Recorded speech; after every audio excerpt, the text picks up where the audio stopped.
네, 안녕하세요. 닥신TV 신재욱이고요. 오늘은 지하주차장에서 운전을 할 때 사고를 획기적으로 줄이는 방법에 대해서 알려드리도록 하겠습니다.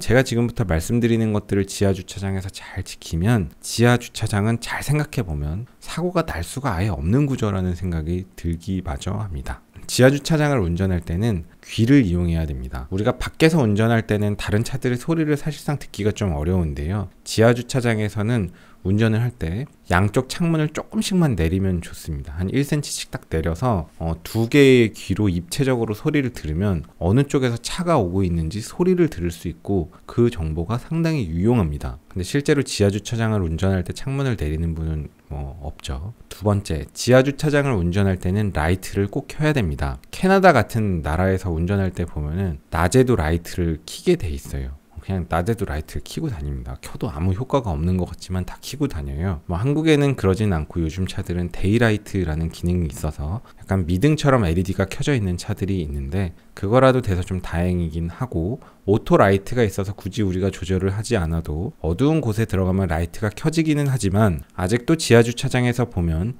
라이트를 켜지 않는 차들이 많이 있습니다. 지하주차장에서는 라이트를 꼭 켜주십시오. 지하주차장에서는 라이트를 켜는 게 맞습니다.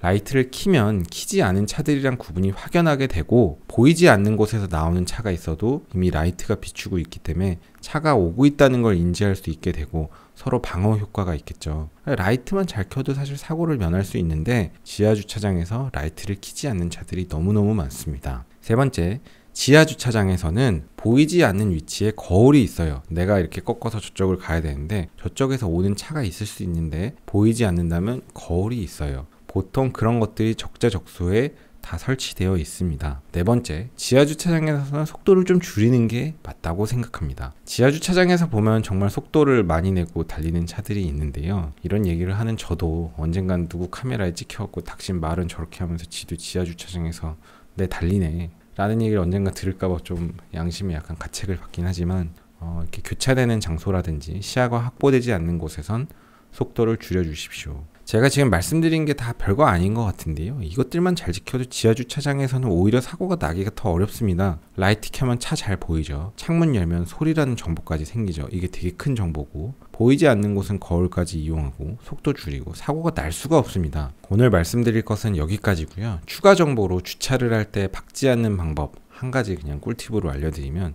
주차를 할 때는 도박을 하지 않으면 됩니다. 주차를 할 때 이 정도 가면 될 것 같은데 조금 더 밀어볼까 할 때는 그냥 다시 한 번 더 이렇게 뺐다가 다시 주차를 하시면 돼요. 그러니까 뭔가 이게 될까라는 생각이 들 때는 저는 더 이상 가지 않습니다. 요즘에는 사람들이 되게 옵션만 좋아해서 본네트에 카메라가 달려있어서 보이지 않는 곳을 보여준다든지, 무슨 충돌 방지 시스템이라든지, 혹은 주차할 때 360도 서라운드 뷰 같은 이런 옵션들을 좋아하는 분들이 있는데요. 그런 옵션을 좋아하기 이전에 지하에서 라이트 켜고 양쪽 창문 조금씩만 내려주시고 조금만 서행하고 거울이 있는 곳들은 그 거울을 다 이용해 주시면 사고를 완벽하게 면할 수 있습니다. 오늘도 긴 영상 봐주셔서 감사합니다. 수고하셨습니다. 고속도로 내 앞지르기 차로 계속 주행은 단속 대상입니다. 주행차로로 내려와 주세요.